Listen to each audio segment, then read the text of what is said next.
Welcome to code 2.0। आज का अपना वीडियो का टॉपिक है basic of derivative options in future. वैसे तो आप लोगों को बेसिक ऑफ डेरिवेटिव्स आता है, क्योंकि मैंने इसीलिए अब कोड स्टार्ट होने से पहले गूगल फॉर्म भरवाया था, जिसमें मैं ये जानना चाह रहा था कि मेरी जो ऑडियंस है उसका लेवल क्या है। तो ज्यादातर लोगों ने ये बताया था कि वो इंटरमीडिएट लेवल के हैं, तो इसलिए हम आज इसमें बहुत बेसिक बेसिक केवल ऊपर से एक बार कवर करेंगे और बाकी आप लोगों को पता होगा। बस ये छोटी छोटी चीजें हैं जिनको हमें कवर करना है, उसके बाद फिर हम आगे अपने एडवांस टॉपिक की तरफ बढ़ जाएंगे। ठीक, तो इस वीडियो में हम सबसे पहले समझेंगे इंट्रोडक्शन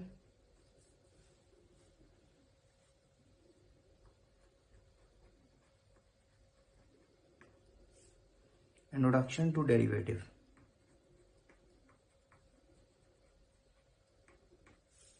ठीक है, पॉइंट नंबर 2 समझेंगे futures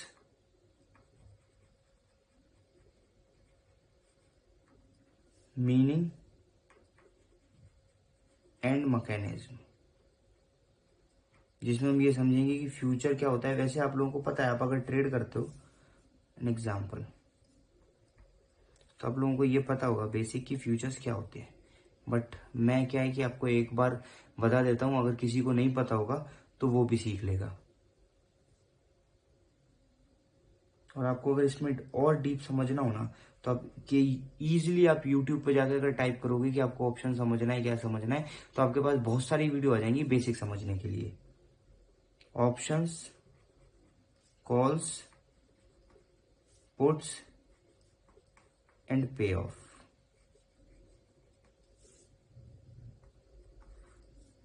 option concept,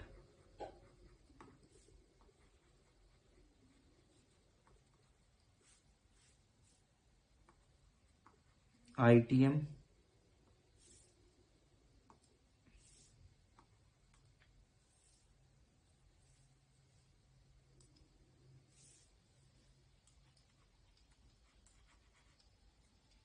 ITM, ATM, OTM.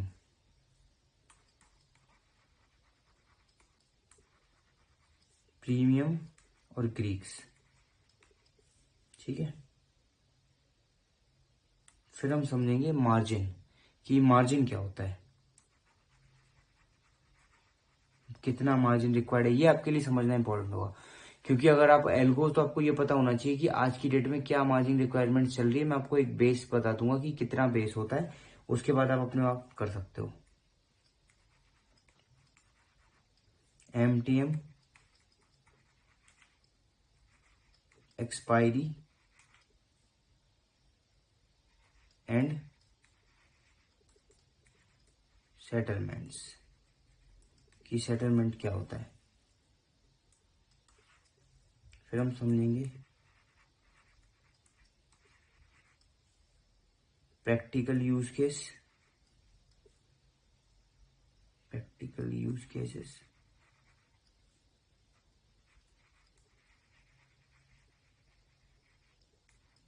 Hedging,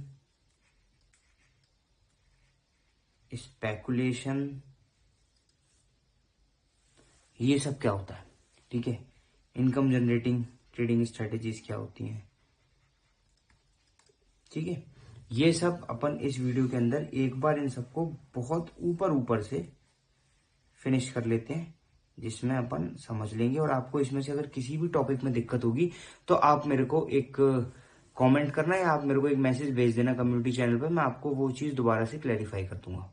ठीक है, तो सबसे पहले अपन स्टार्ट करते हैं इंट्रोडक्शन टू डेरिवेटिव से। ठीक,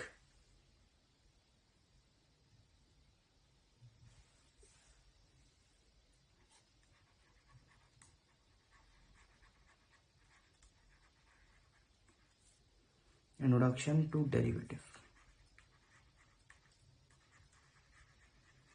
ये जो डेरिवेटिव शब्द है, ये शब्द कहां से आया। डेरिवेटिव ड्राइव होता है डेरिवेशन से। इसका मतलब होता है कि जिस चीज, किसी चीज से उसकी वैल्यू को डिराइव करना। ठीक, मतलब डेरिवेटिव का मतलब ये होता है कि उसके अंडरलाइंग एक एक या तो एक इंस्ट्रूमेंट होता है, उसमें वो कमोडिटी भी हो सकता है, वो फ्यूचर, वो स्टॉक भी हो सकता है, वो इंडेक्स भी हो सकता है। किसी भी चीज से उसकी वैल्यू को डिराइव करना, मतलब डेरिवेटिव की खुद की कोई वैल्यू नहीं है, जो उसका अंडरलाइंग इंस्ट्रूमेंट है उसकी एक वैल्यू है, उस वैल्यू को डिराइव करके डेरिवेटिव की वैल्यू आती है। ठीक है, डेरिवेटिव्स में अपने आ जाते हैं ऑप्शन, फ्यूचर, ये सब डेरिवेटिव है। इनका जो इनकी वैल्यू जिस चीज से ड्राइव होती है वो उनका इंस्ट्रूमेंट है। जैसे जो इंडेक्स का डेरिवेटिव है फ्यूचर, तो उसकी फ्यूचर की वैल्यू कहां से ड्राइव होती है, वो ड्राइव होगी इंडेक्स से। तो जो इंडेक्स की उसकी स्पॉट की वैल्यू है वो अपनी वैल्यू है, और उस वैल्यू से ड्राइव होकर जिस चीज की वैल्यू निकलेगी वो अपना डेरिवेटिव, जो निकलेगी फ्यूचर की, ऑप्शन की। ठीक, अब ये फ्यूचर ऑप्शन क्या होते हैं अपन आगे इस पर डिस्कस करेंगे। ये देखो, start with derivatives. Derivative are the financial instruments whose values derive from an underlying asset. मतलब डेरिवेटिव एक ऐसा फाइनेंशियल इंस्ट्रूमेंट है जिसकी जो वैल्यू है वो ड्राइव होगी, value drive from an underlying asset. एक अंडरलाइंग एसेट से उसकी वैल्यू ड्राइव होगी, और वो अंडरलाइंग एसेट कोई भी हो सकता है, एक्स वाई जेड। वो अंडरलाइंग एसेट कमोडिटी भी हो सकती है, वो अंडरलाइंग एसेट इंडेक्स भी हो सकता है, और वो अंडरलाइंग एसेट स्टॉक्स भी हो सकते हैं। ठीक, एक्सप्लेन एग्जाम्पल्स ऑफ अंडरलाइंग। कौन कौन से एग्जाम्पल है जो मैंने आपको बताया, Nifty, bank Nifty, stocks, commodity, currency और इंटरेस्ट रेट्स। इंटरेस्ट रेट्स के भी डेरिवेटिव होते हैं, बट उनको बेसिकली हेज फंड यूज करते हैं, या फिर कुछ प्रोफेशनल और प्रोप्राइटरी बड़े बड़े फर्म्स यूज करते हैं। वो रिटेल आप लोगों के मतलब के नहीं है, आप लोगों के मतलब का है इसमें। ये Nifty, bank Nifty, stocks, commodity. Currency भी इंडिया में बंद हो गया है, बट अगर आप में से कोई इंडिया से बाहर का है तो उसके लिए करेंसी भी यूजफुल है। मेजरली दो टाइप के डेरिवेटिव होते हैं, एक होता है अपना फ्यूचर्स और एक होता है ऑप्शंस। ठीक, फ्यूचर क्या होता है, फ्यूचर और ऑप्शन में क्या फर्क है कि फ्यूचर ना उस अपने फ्यूचर जो है वो अपने स्पॉट से डायरेक्टली कनेक्टेड रहता है। ठीक है, जितनी स्पॉट की वैल्यू होती है, जितनी उसकी अंडरलाइंग एसेट की वैल्यू होती है, उसी हिसाब से पूरी वैल्यू फ्यूचर की होती है। बट फ्यूचर एक्स्ट्रा लेवरेज होता है। ठीक है, फ्यूचर का जब कॉन्ट्रैक्ट बनता है तो वो क्या होता है कि अगर सपोज मेरी निफ्टी की कॉन्ट्रैक्ट वैल्यू है 18 लाख, तो इसका जो फ्यूचर है वो होगा 2.5 लाख का। तो मतलब क्या होगा, मोटा मोटी मेरा जो निफ्टी का फ्यूचर है वो 8 to 9 टाइम्स लेवरेज रहता है, 8 टाइम्स लेवरेज रहता है। ठीक है, ये सिर्फ इतना सा फर्क होता है, और कोई फर्क नहीं होता उसमें, फ्यूचर में और क्या बोलते हैं अपने स्पॉट में। बट जो ऑप्शन होता है वो थोड़ा सा कॉम्प्लिकेटेड है। इसमें दो पार्ट होते हैं, कॉल और पुट। ये मैं आपको आगे बताऊंगा, जब मैं आपको ये ऑप्शन समझाऊंगा तब आपको बताऊंगा कि कॉल क्या होता है और पुट क्या होता है। तो फ्यूचर को आप सिर्फ इस तरीके से समझ सकते हो कि जो अपनी इंडेक्स की वैल्यू है, सपोज निफ्टी चल रहा है अपना, कोई स्टॉक है, वो स्टॉक चल रहा है अपना 200 रुपए का। ठीक है, एक स्टॉक को खरीदने के लिए आपके रुपए लग रहे हैं, एक क्वांटिटी को खरीदने के लिए लग रहे हैं आपके रुपए 200 रुपए। ठीक है, अब जाके आप अगर इसका फ्यूचर लोगे तो फ्यूचर में क्या होगा कि एक लॉट साइज फिक्स होगा। सपोज उसका लॉट साइज है 100। ठीक है, तो 100 लॉट साइज का मतलब आपको पैसे कितने लगने चाहिए, 20,000।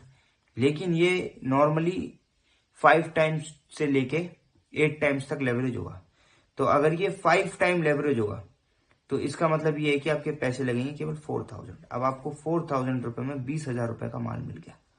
फ्यूचर बस इतना है, एक लेवरेज कॉन्ट्रैक्ट है जिसको हम फ्यूचर की डेट में ट्रेड कर सकते हैं।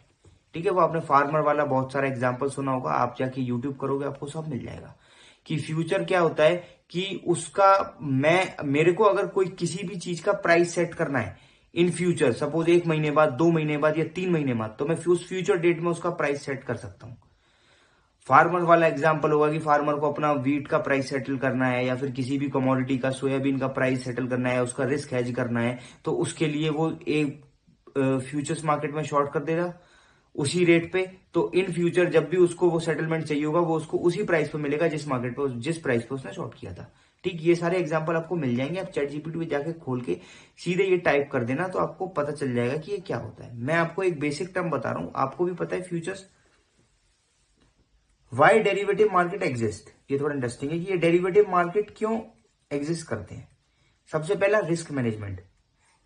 डेरिवेटिव मार्केट इसलिए एग्जिस्ट करते हैं क्योंकि हम रिस्क मैनेज कर सके। ये बड़ा प्रैक्टिकली बड़ा उल्टी चीज है।